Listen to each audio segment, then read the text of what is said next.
हर हर महादेव, जय शिव शंकर। आप सभी का दिन शुभ और मंगलमय हो। प्रिय श्रोताओं, आज हम सभी पावन सोमवार व्रत की कथा का श्रवण करने जा रहे हैं और यह दिन भगवान भोलेनाथ को अत्यंत प्रिय है। कहा गया है कि आज के दिन जो भी भक्त श्रद्धा और भक्ति से सोमवार का व्रत करके शिवलिंग पर गंगा जल, दूध, बेलपत्र, धतूरा और अक्षत चढ़ाकर शिव जी का पूजन करके कथा का श्रवण करता है, उसके सभी कष्ट दूर हो जाते हैं और जीवन में सुख, समृद्धि, संतान, सौभाग्य और अंत में मोक्ष की प्राप्ति होती है। आइए कथा से पहले हम सभी भगवान का ध्यान करें। हे भोलेनाथ, आप कैलाशपति हैं, माता पार्वती के प्रियतम हैं, कार्तिकेय और गणेश जी के पिता हैं, आप ही महाकाल हैं, आप ही जगत के पालनहार हैं। आपके चरणों की वंदना करने मात्र से जन्म जन्मांतर के पाप नष्ट हो जाते हैं।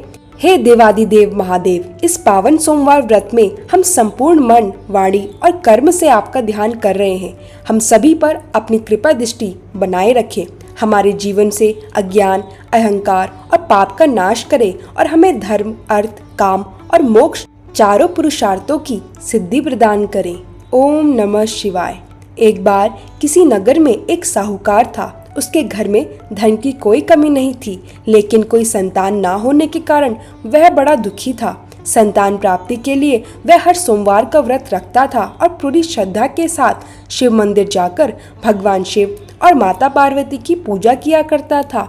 उसकी भक्ति देखकर एक दिन माँ पार्वती प्रसन्न होकर भगवान शिव से साहूकार की मनोकामना पूर्ण करने का निवेदन करती है। पार्वती जी के आग्रह पर भगवान शिव ने कहा, हे देवी, इस संसार में हर प्राणी को उसके कर्मों का फल मिलता है और जिसके भाग्य में जो हो उसे भोगना ही पड़ता है। लेकिन पार्वती जी ने साहूकार की भक्ति देखकर उसकी मनोकामना पूर्ण करने की इच्छा व्यक्त की। माता पार्वती के आग्रह पर भगवान शिव ने साहूकार को पुत्र प्राप्ति का वरदान तो दिया, लेकिन उन्होंने बताया कि यह बालक केवल 12 वर्षों तक ही जीवित रहेगा। माता पार्वती और भगवान शिव की संवाद को साहूकार सुन रहा था, इसलिए उसे ना तो इस बात की खुशी हुई और ना ही कोई दुख, बल्कि वह पहले की तरह ही शिव जी की पूजा करता रहा। कुछ समय के बाद साहूकार की पत्नी ने एक पुत्र को जन्म दिया। जब वह बालक 11 वर्ष का हुआ तो उसे पढ़ने के लिए काशी भेज दिया गया। साहूकार ने पुत्र के मामा को बुलाकर उसे बहुत सारा धन देते हुए कहा, तुम इस बालक को काशी विद्या पढ़ाने के लिए लेकर जाओ। तुम लोग रास्ते में यज्ञ कराते जाना और ब्राह्मणों को भोजन दक्षिणा देते हुए जाना। दोनों मामा भांजे इस तरह यज्ञ कराते और ब्राह्मणों को दान दक्षिणा देते हुए काशी नगरी निकल पड़े। इस दौरान रात में एक नगर पड़ा, जहाँ नगर के राजा की कन्या का विवाह था। लेकिन जिस राजकुमार ने उसका विवाह होने वाला था वह एक आंख से काना था। राजकुमार के पिता ने अपने पुत्र के काना होने की बात को छुपाने के लिए सोचा, क्यों ना उस साहूकार के पुत्र को दूल्हा बनाकर राजकुमारी से विवाह करा दूं और विवाह के बाद इसको धन देकर विदा कर दूं और राजकुमारी को अपने नगर ले आऊं। लड़के को दूल्हे के वस्त्र पहनाकर राजकुमारी से विवाह करा दिया गया। साहूकार का पुत्र ईमानदार था, उसे यह बात सही नहीं लगी, इसलिए उसने अवसर पाकर राजकुमारी के दुपट्टे पर लिख दिया, तुम्हारा विवाह तो मेरे साथ हुआ है, लेकिन जिस राजकुमार के संग तुम्हें भेजा जाएगा वह एक आंख से काना है। मैं तो काशी विद्या पढ़ने के लिए जा रहा हूँ। जब राजकुमारी ने चुन्नी पर लिखी बातें पढ़ी तो उसने अपने माता पिता को यह बात बताई। राजा ने अपनी पुत्री को विदा नहीं किया, फिर बारात वापस चली गई। दूसरी ओर साहूकार का पुत्र और उसके मामा काशी पहुंचे और वहां जाकर उन्होंने यज्ञ किया। जिस दिन साहूकार का पुत्र 12 वर्ष का हुआ उस दिन भी यज्ञ का आयोजन था। लड़के ने अपने मामा से कहा कि मेरी तबीयत कुछ ठीक नहीं है। मामा ने कहा, तुम अंदर जाकर आराम कर लो। भगवान शिव के वरदान अनुसार कुछ ही देर में उस बालक के प्राण निकल गए। मृत भांजे को देखकर उसके मामा ने विलाप करना शुरू कर दिया। संयोगवश उसी समय भगवान शिव और माता पार्वती उधर से जा रहे थे। पार्वती जी ने भोलेनाथ से कहा, स्वामी, मुझे इसके रोने का स्वर सहन नहीं हो रहा, आप कृपया इस व्यक्ति के कष्ट को अवश्य दूर कीजिए। जब भगवान शिव मृत बालक के समीप गए तो वह बोले, यह उसी साहूकार का पुत्र है जिसे मैंने 12 वर्ष की आयु का वरदान दिया था। अब आज इसकी आयु पूरी हो चुकी है। लेकिन मातृभाव से विभोर माता पार्वती जी कहने लगी, हे महादेव, आप इस बालक को और आयु देने की कृपा करें, नहीं तो इसके वियोग में इसके माता पिता भी तड़प तड़प कर मर जाएंगे। माता पार्वती के पुनः आग्रह पर भगवान शिव ने उस लड़के को जीवित होने का वरदान दिया। शिव जी की कृपा से वह लड़का जीवित हो गया।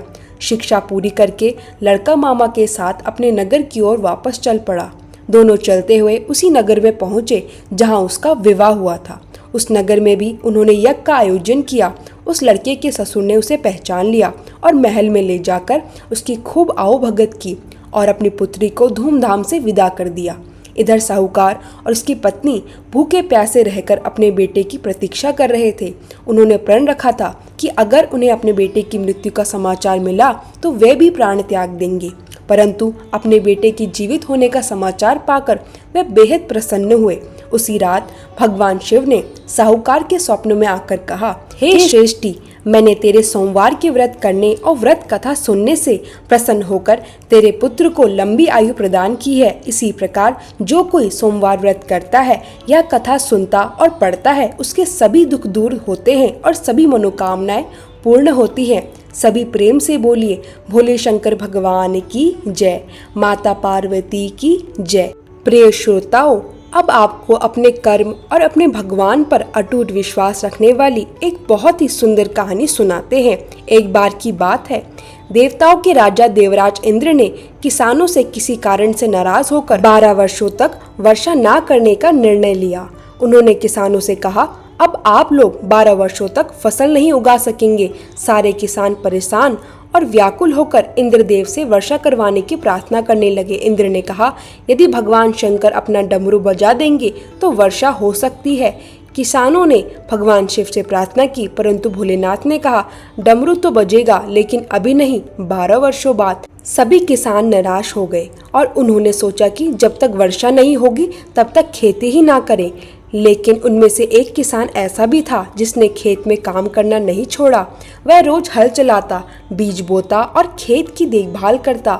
बाकी किसान उसका मजाक उड़ाते और कहते, जब वर्षा ही नहीं होनी तो मेहनत क्यों कर रहे हो। किसान ने जवाब दिया, मैं जानता हूँ कि 12 वर्षों तक वर्षा नहीं होगी, लेकिन मैं अभ्यास करता रहूँगा ताकि खेती करना ना भूल जाऊँ। जब वर्षा होगी तो मैं तैयार रहूँगा। उसी समय भगवान शिव और माता पार्वती आकाश से गुजर रहे थे।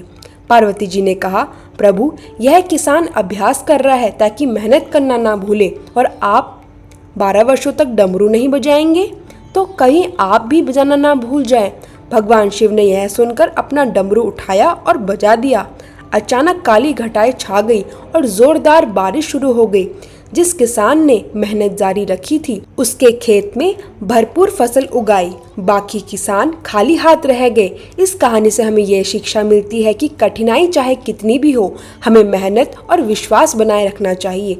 बोलिए नीलकंठ महादेव की जय। अब सुनिए शिव चालीसा। श्री गणेश गिरिजा सुवन मंगल मूल सुजान, कहत अयोध्या दास तुम देहु अभय वरदान। जय गिरिजापति दीन दयाला, सदा करत संतन प्रतिपाला। भाल चंद्रमा सोहत नीके, कानन कुंडल नागफनी के।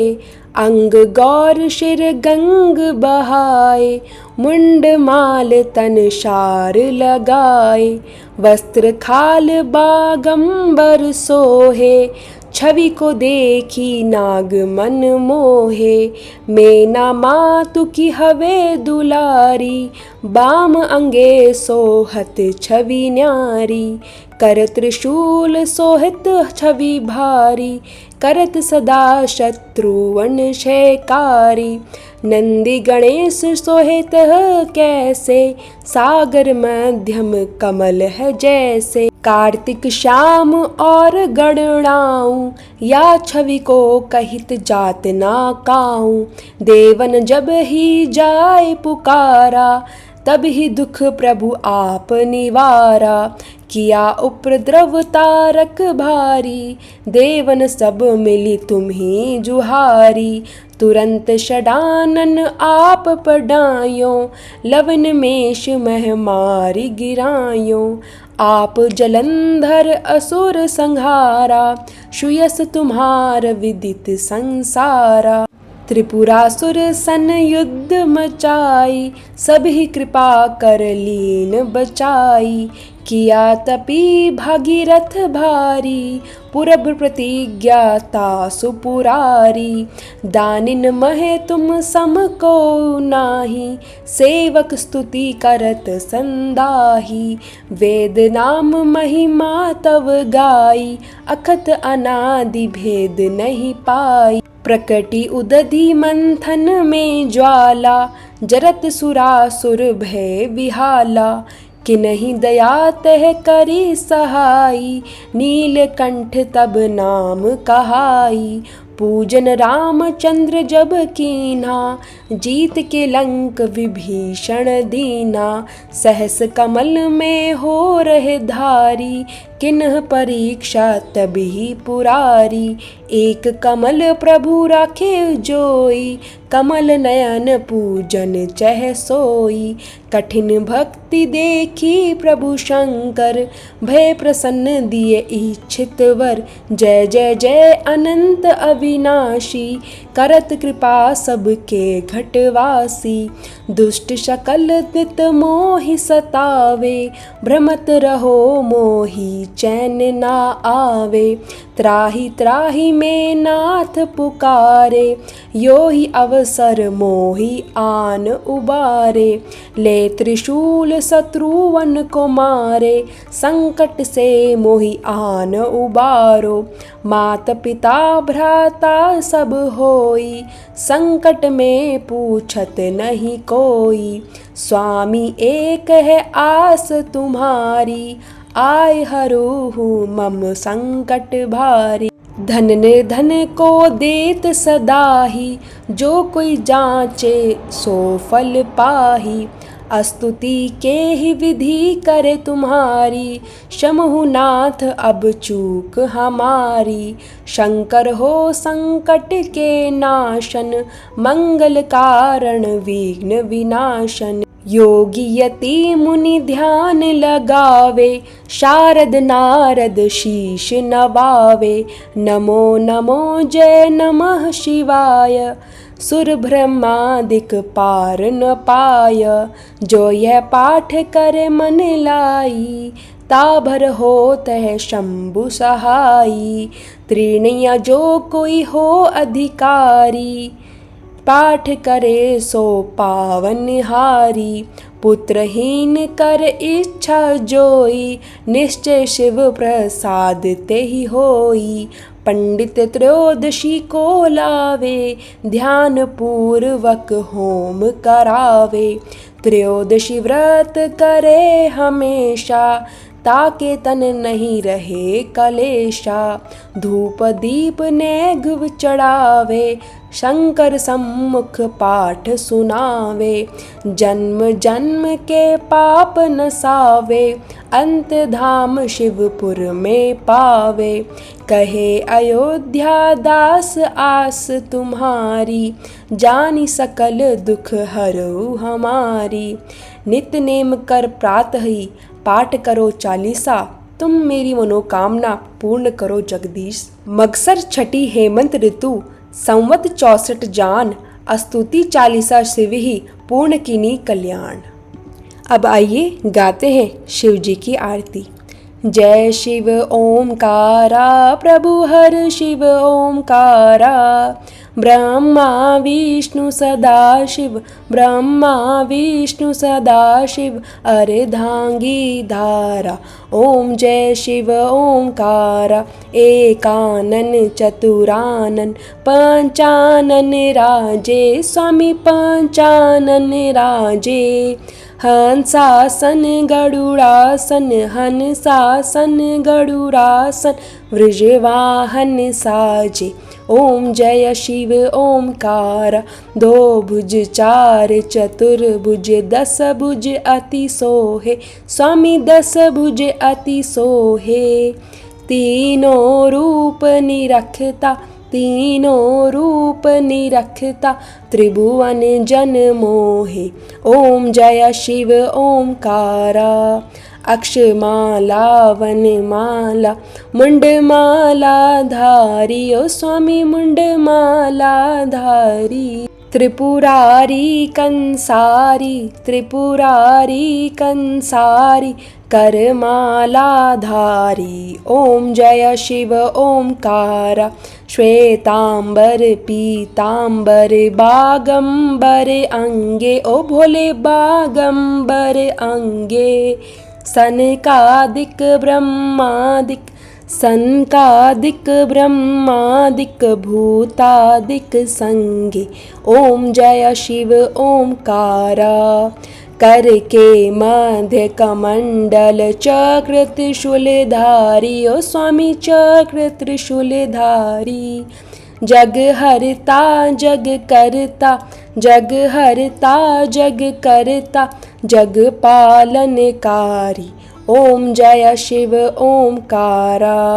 ब्रह्मा विष्णु सदा शिव जानत अविवेका स्वामी जानत अविवेका। प्रणवाक्षर के मध्य प्रणवाक्षर के मध्य ये तीनों एका। ओम जय शिव ओंकारा। त्रिगुण स्वामी जी की आरती जो कोई नर गावे ओ स्वामी जो कोई नर गावे।